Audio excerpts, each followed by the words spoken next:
Hi friends, ఈరోజు బుడమకాయలతోటి నిల్వ పచ్చడి చేసుకుందాము. ఈ మరీ కచ్చగా ఉంటే చేదు ఉంటాయి, పిల్లలు తినరు. అందు గురించి దూర తీసుకోవాలి. ఇట్లా ఒక బుడమకాయను ఒక 8 ముక్కలు చేసుకోవాలి. చాలా సింపుల్గా చేసుకోవచ్చు. ఇది ఎవరు పచ్చడి చేయరాని కూడా చేసుకోవచ్చు. మీరు కూడా ఒకసారి ట్రై చేసి పెట్టుకోండి. హెల్త్కి చాలా మంచి బుడమకాయలు. వర్షాకాలంలో పొలాలలో విరివిగా దొరుకుతాయి ఇవి. ఒక 1/2 కేజీ బుడంకాయలు ఇవి. వీటిని శుభ్రంగా కడిగి తుడిచి నీళ్ళతో లేకుండా తుడుచుకోవాలి. ఎందుకంటే ఒక సంవత్సరం పాటు నిల్వ ఉంటుంది ఇది. కాబట్టి ఫ్రెండ్స్, మీరు కూడా నేను చెప్పిన కొలతలతో పెట్టుకోండి. చాలా అంటే చాలా బాగుంటుంది ఇది.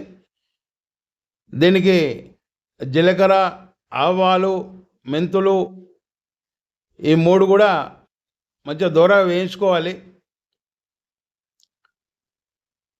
ఈ కొలతలతోటి చేసుకుంటే 1/2 కేజీకి సరిగ్గా సరిపోతుందండి. ఇవి సపరేట్ వేయించుకోవాల్సిన అవసరం లేదు, ఒకటేసారి వేయించుకోవచ్చు. మెంతులు కలర్ చేంజ్ అయితే సరిపోయాయి, వేగినట్టే. చూడండి, ఈ విధంగా వేగాలి. వీటిని ఒక ప్లేట్లోకి తీసుకొని చల్లారిన తర్వాత మిక్సీ పట్టుకోవాలి. ఈ విధంగా పొడి చేసుకొని పక్కన పెట్టేసుకోవాలి. తర్వాత కారం పొడి మనం ఒక 8 టేబుల్ స్పూన్ల కారం పొడి, ఒక 5 టేబుల్ స్పూన్ల ఉప్పు, ఒక 1/2 టేబుల్ స్పూన్ పసుపు కలుపుకోవాలి. వీటన్నిటిని ఒక దగ్గర కలుపుకొని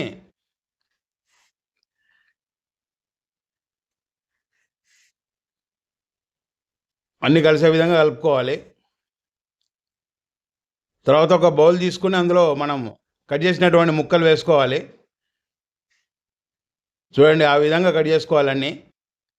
తర్వాత స్టవ్ వెలిగించి కడాయి పెట్టేసి ఒక 1/4 కిలో నూనె పోసుకోవాలి. దాంట్లో 1 టీ స్పూను జీలకర్ర, 1 టీ స్పూను ఆవాలు,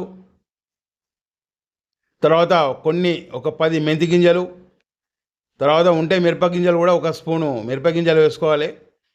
ఇవి కాస్త చిటపటలు ఆడిన తర్వాత ఒక 10 వెల్లుల్లి రెబ్బలు కచ్చపిచ్చ దంచి అందులో వేసుకోవాలి. తర్వాత ఒక 1/2 టీ స్పూను ఇంగువ వేసుకోవాలి. ఇంగువ వేసుకుంటే కమ్మదనం వస్తుంది, హెల్త్ కూడా చాలా మంచిది. ఆ తర్వాత స్టవ్ ఆఫ్ చేసేసి 1 స్పూన్ అల్లం వెల్లుల్లి పేస్ట్ వేసి కలుపుకోవాలి.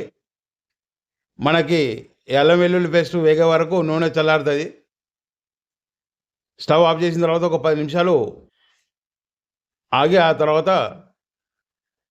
ఒక 1/2 టీ స్పూన్ పసుపు వేసుకుని కలుపుకోవాలి.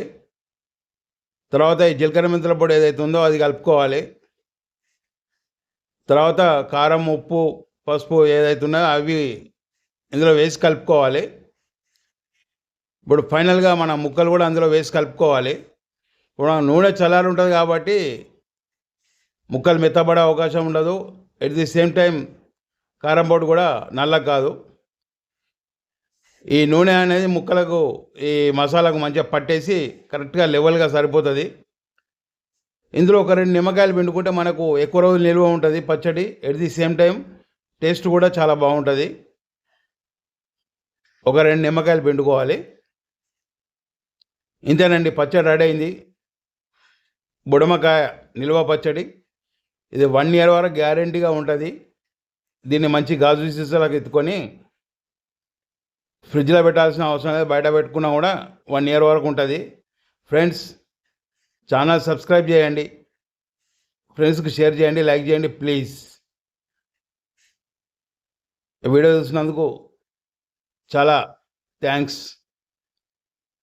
ఇట్లు మీ వెంకటరెడ్డి, ఈజీ కుకింగ్ షో.